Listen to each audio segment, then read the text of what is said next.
welcome to LifeTalk for September 1999. I'm Mark Crutcher, here with my co-hosts Zentra Tuttle and Linda Crawford. Why don't you guys fill our guest in on what we're going to be seeing today? First of all, Mark, let me tell everybody about a little change that we've had to make. Last month, we said that we would be introducing our National Circuit Rider campaign that would be identifying circuit rider abortionists all across the nation. Well, we've had to put that on hold, quite frankly, because of the furor that the information that we released last month in last month's show has created on the marketing of aborted baby parts. It has just turned this place upside down. Right. And Linda, you know, the word you chose there, furor, is the right word. The response we've gotten to our expose on fetal tissue marketing has turned Life Dynamics into a madhouse for the past few weeks. And later in the program, we'll be bringing you up to date on that effort. We're also going to discuss how Life Dynamics is leading the way in using the civil court system to fight the abortion industry. Then we'll be discussing some of the hidden ways that America has been impacted by abortion and why the public is so often hostile toward the pro-life movement. Zentra, I have to correct you on one thing. The fetal tissue marketing deal did not turn Life Dynamics into a madhouse. It's been a madhouse from day one. Since day one, it's been a madhouse, that's right. All thanks to your doing it. Right, well, I don't know that. All that aside, we do have a great program this month, and we're going to get started with Alan Ackles in the news. Take it away, Alan. Okay, Mark, thank you very much. In Kentucky, notorious abortionist Ronachai Bonchamani has called it quits. No reason was given for the decision, but Bonchamani has been a frequent defendant in malpractice lawsuits and the target of several state investigations. In 1990, a state judge barred him from performing abortions, citing filthy and unsafe conditions at his Louisville death camp. Well, that decision was eventually set aside by an appeals court, ruling that the state did not have the right to regulate his practice. Bonchamani's departure leaves Kentucky with only 2 abortion clinics. In Colorado, Governor Bill Owens has issued a directive that state money can no longer be given to agencies that perform abortions. The governor's action enforces a 1984 constitutional amendment passed by the state's voters which prohibits tax money from being used to either directly or indirectly pay for abortions. Although voters rejected a 1988 effort to repeal the ban, then Governor, radical pro-abort Roy Romer refused to enforce the constitutional amendment and poured millions into the Colorado abortion industry. Well, angered by the new enforcement of the ban, Planned Parenthood of the Rocky Mountains announced a plan to circumvent the law by setting up its abortion mills in separate corporations. In Philadelphia, the parents of a 17-year-old high school girl have filed suit against public school counselor William Hickey for encouraging their daughter to have a secret out-of-state abortion. Well, according to the suit, Hickey constantly pressured the student into the abortion, helped her obtain financing, made all the arrangements for the procedure, and provided false cover for her while she was absent. Also included in the legal action is the Hatboro-Horsham School District for fostering a climate that violates Pennsylvania's state law requiring parental notification for minors seeking abortions. The parents claimed that when they confronted the school about the situation, officials said they supported Hickey's behavior. The girl, who was 16 at the time of the incident, said she often expressed moral misgivings about the abortion, to which Hickey replied that it was her only choice and that it was for the best. She also said that during the several weeks preceding the abortion, Hickey assured her that one day she would look back on this and laugh. In Ohio, a 25-week-old unborn baby survived a partial birth abortion when the mother went into labor before the procedure could be completed. The baby girl was scheduled to be killed on August 4th at Women's Med Center in Kettering, but is instead in an incubator at a Dayton hospital. Officials with the Montgomery County Children's Services Board said the mother doesn't want the child and it will be placed for adoption. Ohio pro-lifers noted that this situation is nearly identical to the one which happened last April in Cincinnati. A hospital nurse there claimed that a baby had been born alive during an abortion at the hospital where she worked. In that case, the medical staff was prohibited by hospital officials from offering the child any life-sustaining treatment. The nurse testified that she held the infant for 3 hours before the little girl passed away. Also in Ohio, the American Center for Law and Justice has filed suit against Kmart on behalf of a pharmacist who claims she was fired for refusing to fill orders for a drug which may be used to cause abortion. Karen Brower says her 7-year employment with the retail giant was terminated after she refused to dispense the so-called morning after pill, Micronor. Officials with Kmart would not discuss either the lawsuit or the circumstances surrounding Ms. Brower's firing. A spokesperson for the pharmaceutical company which makes Micronor says the drug is a birth control pill and is not intended to cause abortions. On August 29th, the Arizona Supreme Court ruled that a 24-week pregnant minor could be taken out of the state for an abortion at taxpayer expense. The situation arose when no Arizona abortionist could be found who was willing to kill a baby of that age when there was no risk to the mother's health and no fetal abnormalities. In early September, the 14-year-old girl, who has been a ward of the state since the age of 5, was taken to Wichita, Kansas to have her child killed by the infamous late-term abortionist, George Tiller. Abortion mills in Wisconsin are being advised to start offering pregnant women a chance to see their unborn children on a sonogram and hear their heartbeats. This comes after the 7th U.S. Court of Appeals ruled that these requirements, along with the state's 24-hour waiting period, are constitutional. Also included in the new law are requirements that abortionists must tell women about the risks of abortion, discuss alternatives and fetal development, give state-published information about abortion, and inform rape victims that the father of their baby is legally required to pay child support. And finally, last month we reported that county commissioners in New Braunfels, Texas were considering a $5,000 donation to the local crisis pregnancy center. Well, unfortunately, it turned out that there was not enough money in the budget for that expenditure. However, in mid-August, county commissioners in nearby Georgetown, Texas, allocated over $21,000 to that town's crisis pregnancy center. Kathy Krensky, director of the Pregnancy Help Center of Williamson County, said that the money represents more than 30% of their annual budget. Well, that's LifeTalk News for September 1999. Mark, back to you.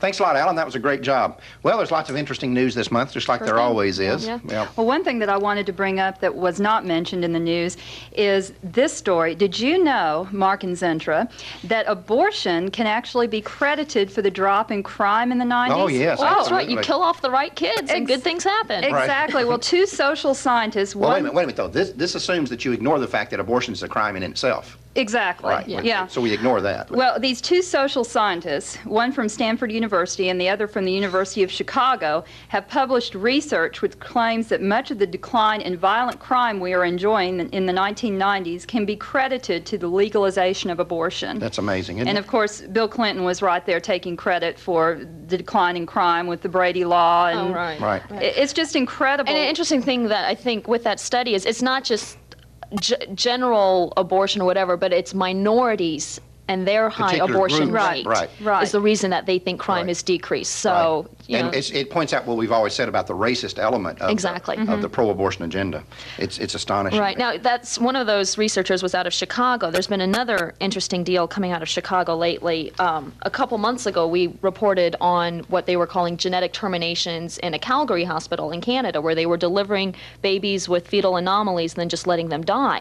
Well, evidently, the exact same thing is happening at Christ Hospital in Oak Lawn, Illinois, in a Chicago suburb. A nurse has come forward complaining of this, that she held a baby for an hour as he died. Another baby was left in a closet because none of the labor and delivery nurses had time to attend to this baby, who they had orders to just let die anyway.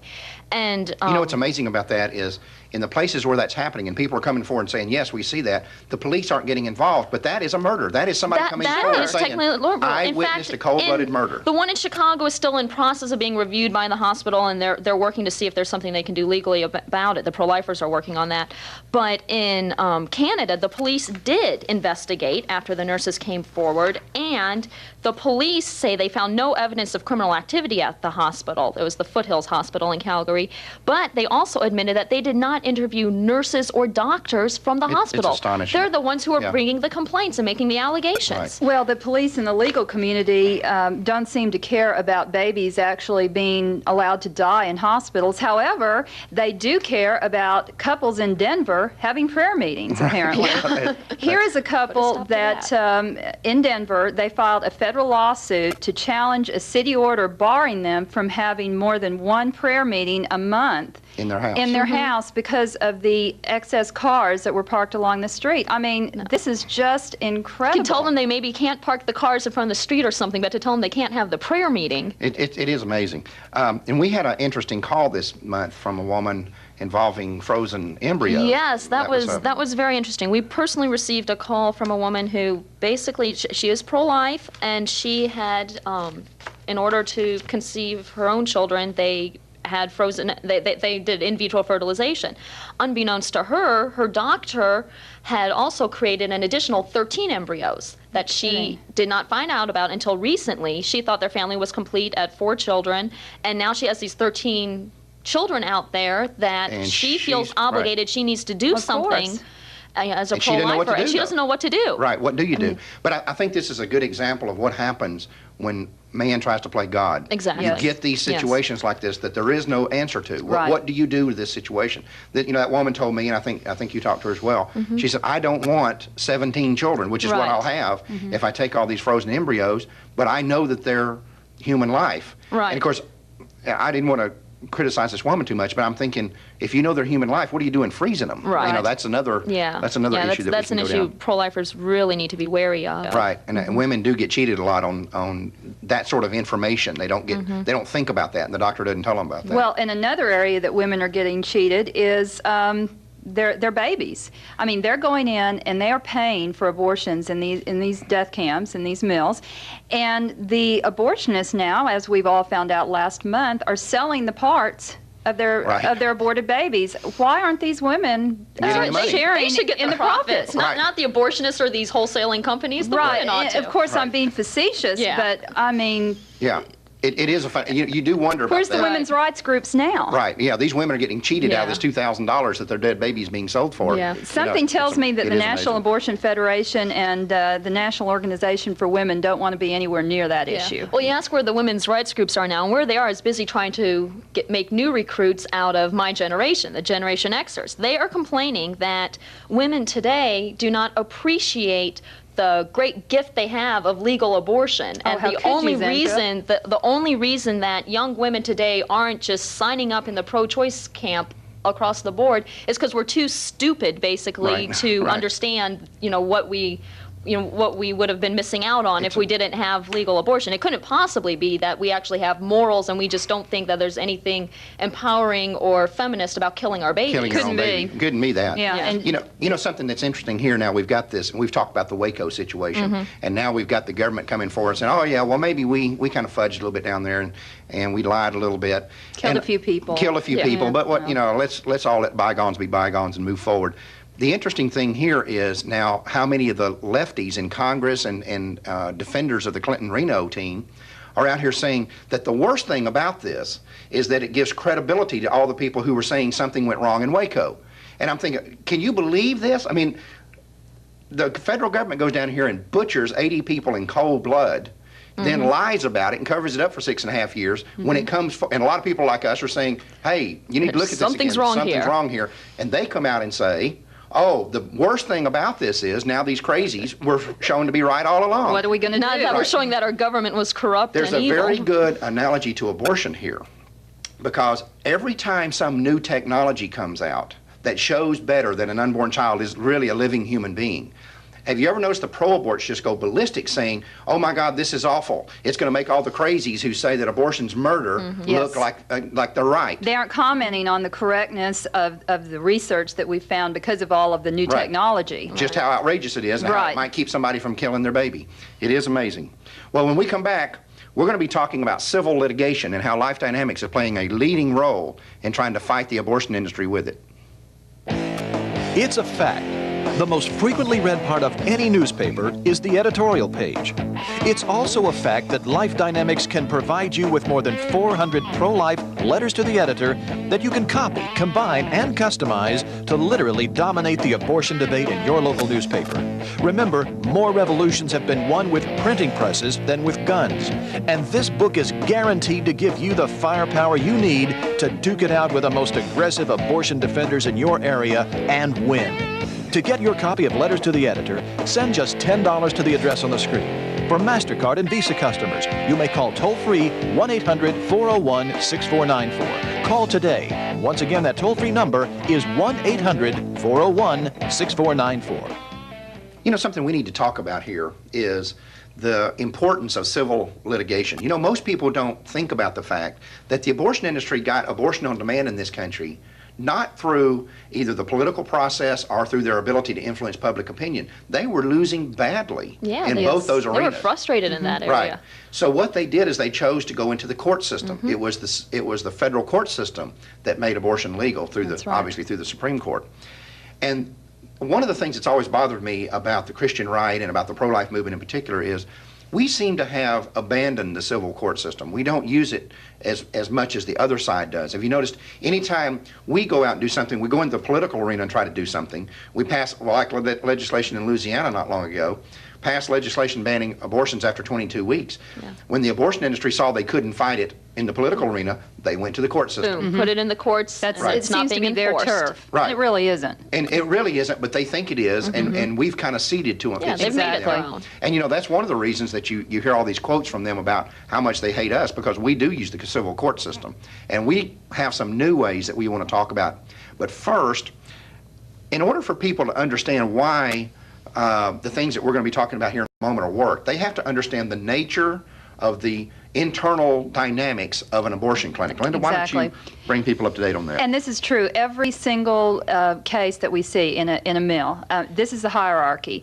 You've got tier 1. You've got the abortionist that actually kills the babies. You have the owner of the mill, who's making money off of killing the babies. Right. You have the director of the mill. And also you have a player that we call the queen bee. And that is the person that is the long-term employee that knows where all the skeletons are in the closet, that makes the place run. Exactly. And nobody wants to cross her. Right. And then we have tier 2, and that's everyone else.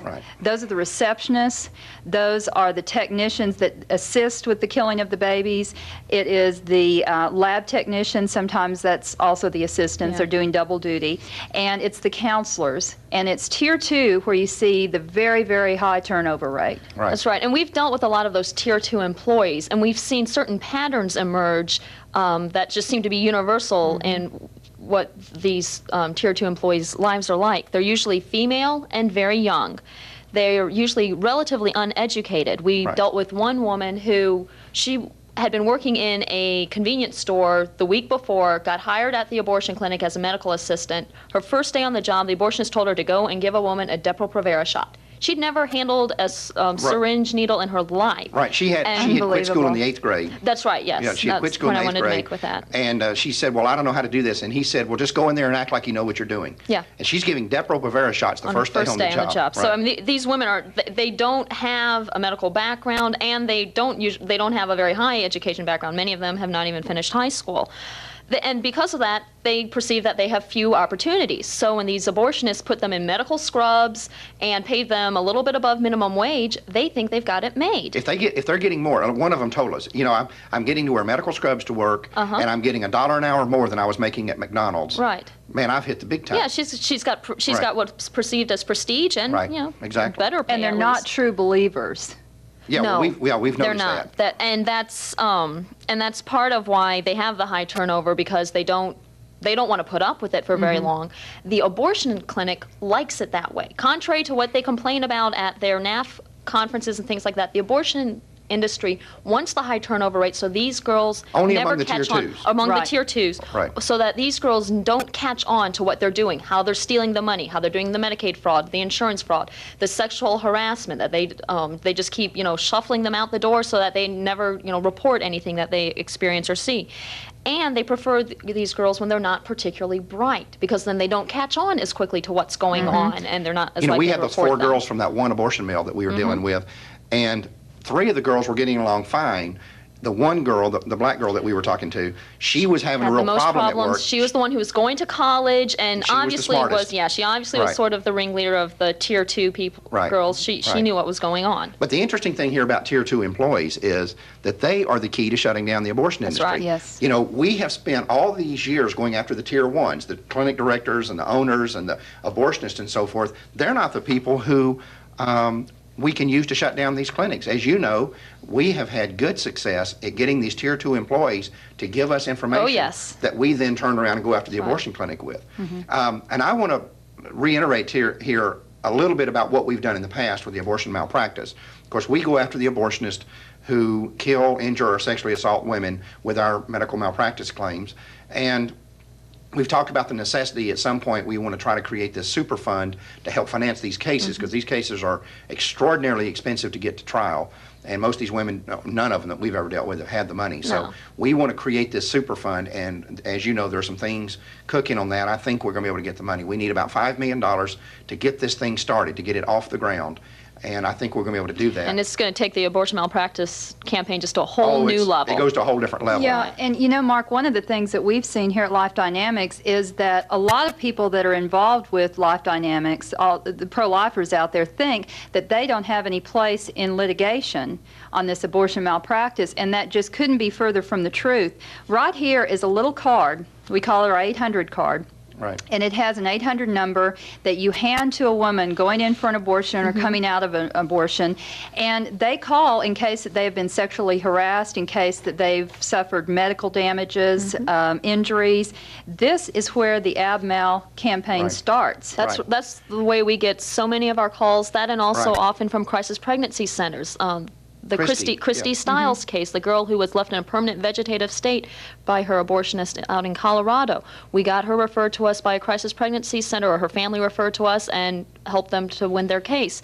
All the cases we have come through various pro-life networks. They're all referrals to us from some Right, yeah, source. we're just sitting here in Denton, Texas. We can't be We can't be at going every abortion mill in the abortion country. And it's clinic. just Right. crucial that these get handed out, because this is what makes the AbMal campaign work, and this is how women find out that they have legal recourse. They need to be in front of the abortion mills giving these cards out. They need to be giving them out in CPCs, and they need to be giving them out in high schools. Yes. High schools and junior high Yeah, school and you girls just be- need to have those. And just be dropping them around town or putting Right. them on bulletin boards. Anywhere. Uh-huh. The other thing that we're going to be working on very shortly is something we've been building up to, of course, for about 6 years, which is the class action suit against the abortion industry for their failure to tell women about the link between abortion and breast cancer. And in a minute, I'm going to be telling people some things we're going to do on that. Right now, I want to let people know about a new thing that we're just now starting to get involved in, and it's what's called qui tam lawsuits. And I know you guys are somewhat familiar with it, but I'll go over it again. Qui tam lawsuits were started back in the 1860s, and what this was is during the Civil War, the federal government, the Yankees, the Union soldiers were getting, the Union side was getting cheated by the suppliers who were selling them guns and uniforms and so forth. And so the government didn't have a way to really ride herd over these places, over these people, so they started something called qui tam, which means, I think in Latin it means in defense of the king or in service to the king, something like that. And what this means is that if you are aware of the federal government being cheated by a supplier to the federal government, and nobody is doing anything about it, in other words, the government's not filing suit, the attorney general in your state's not doing anything, an individual can bring a qui tam lawsuit against that company on behalf of the federal government. Okay. Now, these lawsuits were very common back in the 1800s, and there was some abuses of it, and it kind of got watered down by Congress because of that. But then we come along to the 1980s, and you remember all the problems we were having with defense contractors who were charging, $150 for an Allen head wrench and $600 for a toilet seat, and we heard about all those things. They changed the law during the Reagan administration to put teeth back into the qui tam lawsuit, so that if it's basically a whistleblower lawsuit. If you know about these sort of things going on, you can file a suit. To give you an example of how this has grown over the last few years, we've done some research. In 1987, there were 33 qui tam lawsuits filed in the entire United States, representing a total dollar value of $335 million. By 1998, just 11 years later, there were 417 qui tam lawsuits filed for $331 million. Now, And your first figure, how much money was won for the first one? $355,000. 1,000. Yeah, Okay. 355,000. Now it's 331 million. Okay. Wow. So it's grown exponentially just over the last few years. Now you say, well, what does this have to do with the pro-life cause? It's very simple. We don't think, or I don't believe anyway, and I think our experience with them shows this, that I don't think there's an abortion clinic in this country that's not engaged in either Medicaid fraud or insurance fraud or hiding money from the IRS. Probably. Yeah, we haven't seen one yet. If they're out there, they may be If you're one. out there, come forward. Let us check Right. your books. But we haven't seen one yet. Now, this gives us a tremendous opportunity to move forward with key time lawsuits against these people. The key to the thing, though, is that we have to get staff people to come forward. Now, as you know, you and I worked on one of these cases. Right. Where is the abortionist that, what happened to the abortion clinic anyway? Abortion clinic shut down. Right. Abortion clinic that had been in business for 13 years, we shut down. Right. Where is the abortionist? Sitting in a federal penitentiary Right for now. over a year. Right. He reported to federal penitentiary on March 26th of this year. January 26th. January Yeah. 26th, that's correct. The key to this, though, is just like what we were able to do in that, and that is to get the level 2, or the second tier employees, the ones we were talking about a moment ago, to come forward. I want to try to encourage people now to change some of the approach that they're using at the abortion mills. We have all these people standing out there with these signs that say, please don't kill your baby, abortion is murder, all those kind of things. And those are good signs, and they do save babies' lives. But we also need something else. We need people standing there with signs that say, if you're being sexually harassed, and this sign goes to the employees of the clinic that are going in. That's if you're being sexually harassed, give us a call. And the directors and the abortionists and everybody that is in key positions in that mill need to see those signs as well. Oh, absolutely. I'm going to talk about that here just because what Eric Hara told us would happen if he had had that happen to him. But we need them out there saying, with these signs saying, if you're being sexually harassed, call this 1-800 number. If you're being, if you know of OSHA violations that are occurring, call this 1-800 number. If your employer is stealing money or hiding money, call this number. Or involved in Medicaid fraud or insurance fraud. Now, why don't you tell people, we mentioned this to Eric Hara, this idea. And of course, Eric said, my God, if y'all had done this to us, we would have. He was in a, he knew that they would have been in a complete panic if they saw those types of signs. The you're a murderer sign, things like that. It didn't faze them. They were used to that. They didn't care about that. But if there was someone who basically was standing out there with a sign that they thought was going to threaten their pocketbook and their freedom, they would have a totally different response to it. He said we would have absolutely gone ballistic if we had looked out the window and saw somebody standing there with a sign that says, if you're being sexually harassed, call this number. He said because everybody was being sexually harassed. He also said that one of the things that this would do is give the Tier 2 employees somebody to talk to. Right, because he said that he knew that they all knew this was going on and that it bothered them, but they just didn't know who to turn to. And this gives them someone to turn to. See, we saw that with those girls that we've talked to here before, and that is that they finally called us, but they were very reluctant to do so. But they said, we just didn't know, obviously you can't talk to the pro-choice people. Yeah. They're the ones creating the problem. We think the pro-lifers hate our guts, and we're scared to death of them, so we're not going to call them. They need to know that there's a place they can go. Right. Why don't you give us some ideas about the signs? Well, basically what they need to do is be standing out there with these signs saying, if you know about this harassment, stealing OSHA money, violations. OSHA violations, Medicaid fraud, you call this number. And we're even talking about creating a 1-800 number here at Life Dynamics to field those calls, but we need to find out first that there's going to be support in the local communities for this, because we can't be in front of every abortion clinic like we mentioned earlier. So we need to know that people are interested in this and they're going to stand there with those signs. They need to be there on killing days, but also on non-killing days. Those are the days when often the abortionist or the clinic administrator isn't there, that just the receptionist and maybe a med tech's there cleaning up or setting up lab or something. Or they're booking appointments. Right. They're going to be more interested in coming out and talking to you, or they're at least going to feel freer to take note of the signs and jot down the number and call when they get home. And the pro-lifers that are out there on the front lines can help us by identifying the people that are working in the clinic. Absolutely. License plates, anything that they can get, so we can send them in turn direct marketing that will tell them, you can call us for help. Yeah, if we need the pro-lifers to be letting us know. A lot of these pro-lifers know who the local people are that work in the mill. Sometimes they have a personal relationship. Go out to lunch with them. Let us know so we can start sending them mail saying, if you know these things are going on, we want to help. Now, the other thing that Life Dynamics is doing is, as you know, we are trying to hire a full-time attorney or a paralegal to oversee the abortion malpractice campaign that we're doing, the Superfund and so forth, the Ketom lawsuits, and the class action suit against Planned Parenthood and the abortion industry for failure to warn women about the risk between abortion and breast cancer. Because These things are never going to happen until we have somebody full-time who comes to work in the morning, punches in at 8 o'clock and says, it's my job to make these things happen. And so we are now trying to do that. We've talked to several people already, and we're going to be talking to some more, and we are looking for that right person who's wanting to come to work at Life Dynamics and to take over this project. In a moment, we're going to be back, and we're going to be talking about some of the effects that abortion has had on the American culture and how that's being manifested through rock and roll.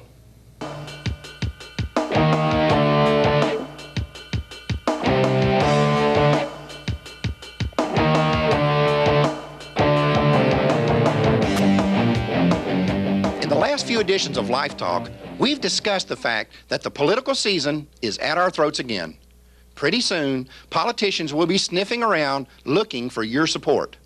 Before that happens, each of us needs to be sure that we know how to identify politicians who are truly pro-life and those who are not. Let's make certain that we know the difference between a fake and the genuine article. Now, you're going to hear some of these guys say, oh, I'm very pro-life. I know abortion is wrong, but I don't feel that elected officials have the right to inflict their personal views on other people. It's not the government's place to interfere in this sort of decision. That is the gibberish of a political coward. First off, if this guy doesn't believe politicians have the right to inflict their views on other people, what exactly does he think politicians are elected to do? Second, since when is the murder of children a personal decision? And third, think about what this person is actually saying. His position is, I agree with you that abortion is the murder of children, but I'm not going to lift a finger to stop it. I'm not going to risk my political career just to save the lives of a few million babies.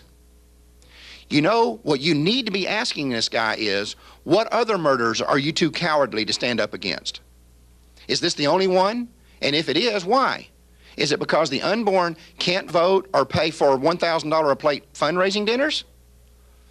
The next pro-life charlatan you need to be looking out for is the one who says that he's pro-life, but that we must recognize there are other issues to deal with.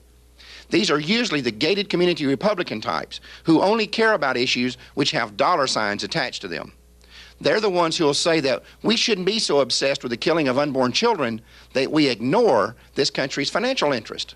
In other words, what this guy is really saying is we shouldn't get too jacked up about all these children being killed until we've got fat bellies and pockets bulging with money. Let me tell you something. If we continue to elect politicians with that attitude, we will send this nation spiraling down a moral abyss from which we will never return. Don't let anyone convince you that God is going to judge America on the basis of our tax structure, what kind of houses we live in, or how many new cars we own. The third faker is the politician who will tickle your ears with eloquent speeches about abortion being murder and never mention how he would stop it. As I told you in last month's LifeTalk, the issue is not what someone believes about abortion, but what they intend to do about it if elected.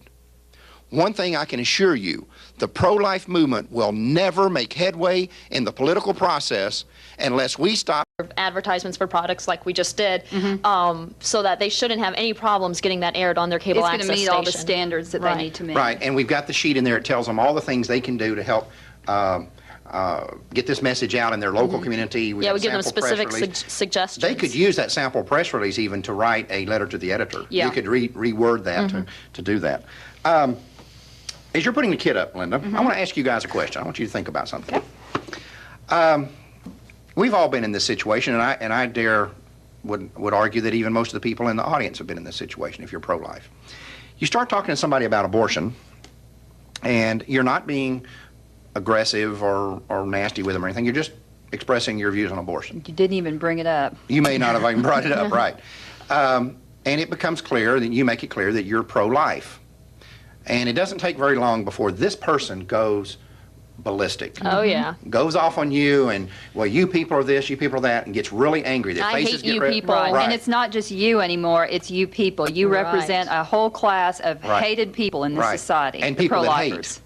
Not only hated, but people that hate, which is untrue. But let me ask you this, what's happening there? What do y'all think is going on when you can't carry on? Now, there's very many people with whom you can carry on a discussion about abortion without them going ballistic. Yeah, where you disagree. But when somebody goes ballistic, what's happening there? They've got a personal abortion experience. Right. They've had one. They've paid for one. They've taken somebody for one. Right. They An attack made of somebody get conscience. one. And right. with 40 million of them that we've done so far, that's a lot of people. Yeah, it's Well, pretty that's a easy lot to of trip guilt. across them in your Well, daily right now, the activities. conservative estimates are that 40% of all women today of childbearing age have had at least one abortion. So, yes, you are going to come across a lot of, and men, 40% of men then have participated Right. in one, either paying for it or forcing the woman to have one. And Or at sometimes least the the baby's parents of the aborted, yeah. children that have had the abortions, there's so many people that could be involved, people that used to work at clinics. The list goes on And when they're on. fighting against you, it's just they're basically them working overtime to suppress their conscience. Right, because what they hear when you say that abortion is murder, and they've had an abortion experience, they hear you saying, you're a murderer. Right. That's what they hear. And, you know, we've all done things that we knew were wrong when we did them. And the worse that action is, the more you feel like you need to defend it. Have you ever noticed that? You feel like, I've got to defend this because it's so horrible that I've got to make it look like it's okay. Because I can't let people know I did something that's horrible. Right, not So- only to justify it to other people, but to keep your own semblance of sanity. Right, exactly. So I think that that's what's happening here. And I think this permeates our whole society. This is what society is thinking when they look at us like a cockroach that they just stepped on or something. I'll tell you the truth. I've said this. You heard me say this in the old seminars, and I've said this to you a lot of times. I believe their attitude is, they look at the pro-life movement and they say, I think these people are wrong, but I am absolutely terrified that they may be right. Yeah, because they have a lot of responsibility on their Right. shoulders if we are. Yes, that's right. And they're scared that we are. Right. The evidence sure points to the fact Oh, yeah, that we are. we know we are, but Right. if they ever recognize that we are. Right. When they got a see lot to deal intrauterine with. cameras, when they see sonograms, when they see models of babies, what jumps in their mind is, oh my God, these pro-lifers may be right.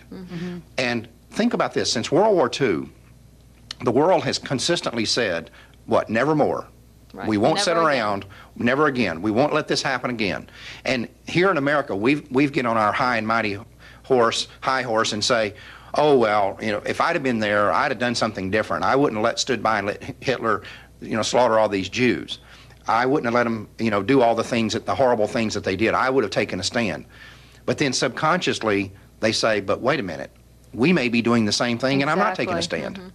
So their anger then gets directed at the pro-life movement. Again, the operating philosophy here is, I think they're wrong. I'm scared to death that they're right. And so we become the enemy because, as you know, like I said a moment ago, we've all done things that were wrong when we did them. When you want to do something that's wrong, you've done this, Centra. When you wanted to do something that was wrong, who was your enemy? Well, yourself. Your conscience. Yeah. The conscience that God placed in you to help control the behavior that He knows you're capable of doing Yeah. becomes your enemy. And so you fight against that. We basically have become what Ronald Reagan called the pro-life movement, the conscience of the nation. And they hate us because of that. And it's not only society that hates us, but I know that you've seen this many times since you've started in the pro-life movement, as I've seen it, and that is we are hated not only by society, but sometimes by people in our own families. I mean, we're the conscience of a Right. family. It divides the society. It divides families. It brings it just that much closer to home when it's Right. not just some stranger out there forcing their views on you, but it's someone you're actually close to. Well, we've all talked about, we've all become estranged from family members. I am, you are, you have been. We've all become estranged from family members. We've all lost friends because they can't stand to look at us. We are a reminder of their guilt over abortion. They may never have had one, but they're sitting around while it goes on. Right. And that is what they can't deal with. And they look at us and they have this attitude of, like I said, I think they may be right. And if they're right, I'm guilty. And then what? Right, and then where are we? And it's a little bit like what Vietnam veterans experienced coming back from that war. Vietnam veterans were were reviled. I mean, they were spit upon, they were hated, they were called baby killers, they were all of these things. Well, the frontline soldier in Vietnam was only there doing what he was ordered to do by his country. He was serving his country, doing what he was told to do. And you fight or you die. Right. But it was this misplaced anger. If you wanted to place anger and blame on Vietnam, place it in Congress. That's where the cowards live that cut and run when things got politically untenable for them. It wasn't the frontline soldier who was to blame for this thing, but they were the most obvious manifestation of it. You see a guy coming back in uniform, or you see a guy, say, about my age at that time, who had been in the military. He was a manifestation of something that the country had become to believe we shouldn't have been involved in. It was wrong. We shouldn't have been there. It was distasteful. 58,000 boys have been killed. In fact, some of the protesters would even call the people coming back from the war baby killers. Absolutely. And I think that that's what's happening here. America has guilt over the abortion issue, and we are the most obvious manifestation that they lash out at. But, you know, ultimately, we have to understand that we're still winning this battle. The pro-life side is going to continue with the things that we're doing. We're not going to allow this attitude that people have against us or about us cause us to stop, because we're right. And if they can't deal with it, then they can't deal with it. That's just the way it goes. But the fact is, we are winning. The pro-life movement continues to see abortion clinics shutting down. We continue to see polls that are showing more and more people coming to the pro-life side, getting very uncomfortable. Even now, some of the pro-aborts are putting out polls that show even the majority of women now think that abortion should be illegal except for very rare circumstances. And most people realize now that the unborn child is, in fact, a live human being. Right. Right. This is just a matter of We've how you won that battle. respond to that child. But the fact is, we are winning the battle. Just in our newscast today, we saw another abortion clinic shutting down. We know about some others that are teetering. The abortion mills are shutting down. We've talked about this on previous LifeTalk shows. And I just want to encourage you out there in the field. I know sometimes it gets very dark, and you see things like our fetal tissue marketing campaign, and you see that the politicians have gone south on you, and the church won't help you. The church will more often be a hindrance to you than a help. Don't be discouraged. There is no reason for us to be discouraged right now. We are going to win this battle. Make no mistake about it. Our job is to do our duty. God has called to put a burden upon us to do our duty. He'll worry about the victory. That's not ours to worry about. So don't be discouraged. And I'm going to tell you that Life Dynamics is going to continue in the battle as long as you continue to support us financially and spiritually and in your prayers and in your thoughts. And we're very appreciative for all the kind words that we've heard, just mainly in the last month, especially over this fetal tissue marketing. People calling saying, I had no idea this was going on. I'm so grateful that you're letting us know. And so that helps us a lot. And again, your financial help keeps us going. That's, there's a practical thing to be considered here. We have to pay the bills. And the things that we do are very expensive, and we're going to continue to do them. But I just want to encourage you not to become discouraged and not to listen to Satan. Satan is trying to tell you right now that you can't win, that the pro-life movement is doomed. Don't listen to that. He's only telling you that because he knows we're going to win. And so I want to encourage you, don't give up the fight. We're not going to give up the fight as long as you continue to support us.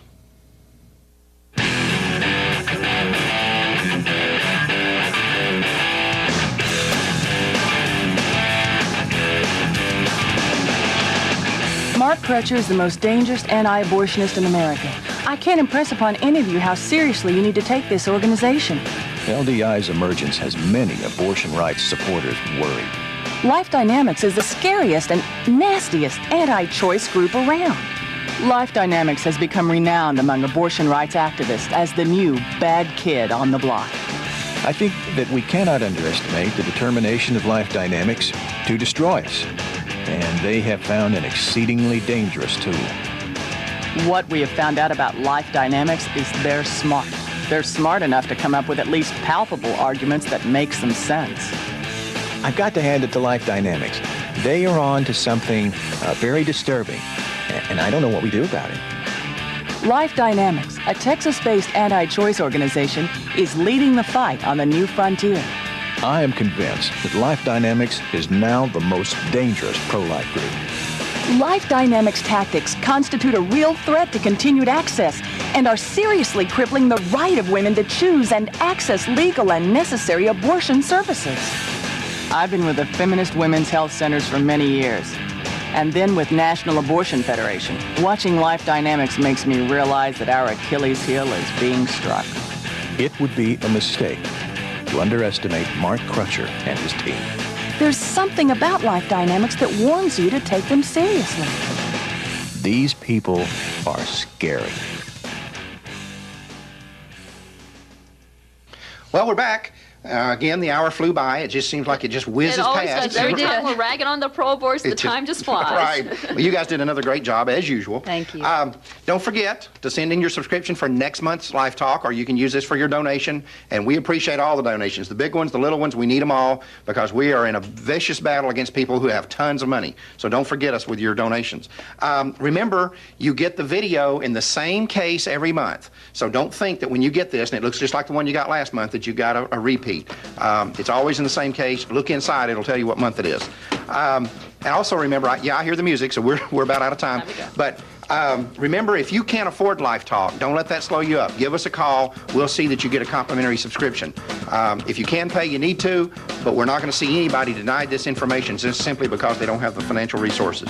We're out of time for this month, but you remember what we always say here at Life Dynamics. We're not here to put up a good fight. We're here to win, because winning is how the killing stops. We'll see you next month.